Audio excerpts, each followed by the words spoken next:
और जहां पर मुख्य काय, फनिकल और मुख्य काय जहां पे संलयित होते हैं उसे हाइलम कहते हैं। हाइलम किसका संलयन बिंदु है? फनिकल व मुख्य काय का संलयन बिंदु। सही बात। तो जहां पर फनिकल और मुख्य काय जुड़ती है, जहां पर फनिकल और मुख्य काय जुड़ती है वो संलयन बिंदु को क्या कहते हैं? हाइलम कहेंगे।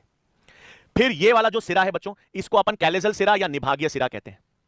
इसको अपन किस नाम से जानते हैं? अंग्रेजी में इसको अपन कैलेजल सिरा कहते हैं या हिंदी में इसे निभागीय सिरा कहते हैं। और इसके ठीक ऑपोजिट वाला सिरा, इस सिरे के ठीक ऑपोजिट वाला सिरा होता है बच्चों बीजांड द्वारीय सिरा, या अंग्रेजी में इसे कहते हैं माइक्रोपाइलर एंड। अंग्रेजी में इसे हम क्या कहेंगे? Micropylar and. तो ये वाला सिरा तो कौन सा है बच्चों? निभागीय सिरा। और निभागीय सिरा के ठीक सामने वाला सिरा जो है वो बीजांड द्वार सिरा है या माइक्रोपाइलर एंड है। ठीक है बेटा, हाइलम की हिंदी हाइलम ही है, हाइलम को हिंदी में हाइलम ही कहेंगे बच्चों। फिर नेक्स्ट क्या आता है बच्चों? आवरण, इंटेग्यूमेंट्स। इस बीजांड में दो आवरण है बच्चों, एक बाह्य आवरण है, एक अंतः आवरण है। इसको आउटर इंटेग्यूमेंट कहते हैं और इनर इंटेग्यूमेंट। तो बीजांड में कितने आवरण मिलेंगे बच्चों? बीजांड में आपको दो आवरण मिलेंगे, एक बाह्य आवरण जिसको आउटर इंटेग्यूमेंट कहते हैं, एक अंतः आवरण जिसको इनर इंटेग्यूमेंट कहते हैं। आगे चलकर यही आवरण बीज चोल बनाते हैं बच्चों, आगे चलकर यही आवरण जो है ना वो बीज चोल बनाते हैं। ठीक है।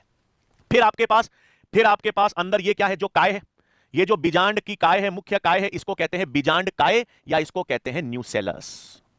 इसको कहते हैं बीजांड काय या न्यूसेलस। अंदर भ्रूण कोश लिखा हुआ है बच्चों। ये भ्रूण कोश कैसे बनेगा अभी बताऊंगा, क्योंकि आगे अपन को यही पढ़ना है कि ये भ्रूण कोश कैसे बनेगा। ठीक है। तो अंदर देखो, अपन ने पराग कोश पढ़ा था, पराग कोश के केंद्र में स्पोरोजिनस उत्तक थे। पराग कोश के केंद्र में स्पोरोजिनस उत्तक थे ना, वो स्पोरोजिनस उत्तक जो लघु बीजाणु का निर्माण करते थे।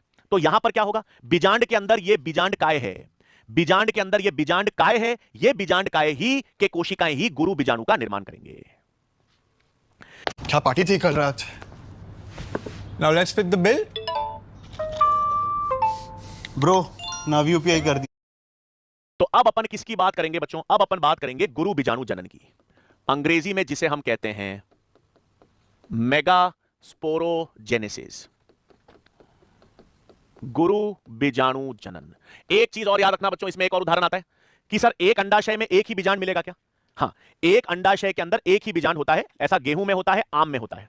लेकिन सर एक अंडाशय के अंदर एक से अधिक बीजांड होते हैं, एक अंडाशय के अंदर एक से अधिक बीजांड भी होते हैं, बिल्कुल होते हैं। पपीता में होता है, तरबूज वाटरमेलन में होता है और ऑर्किड में होता है।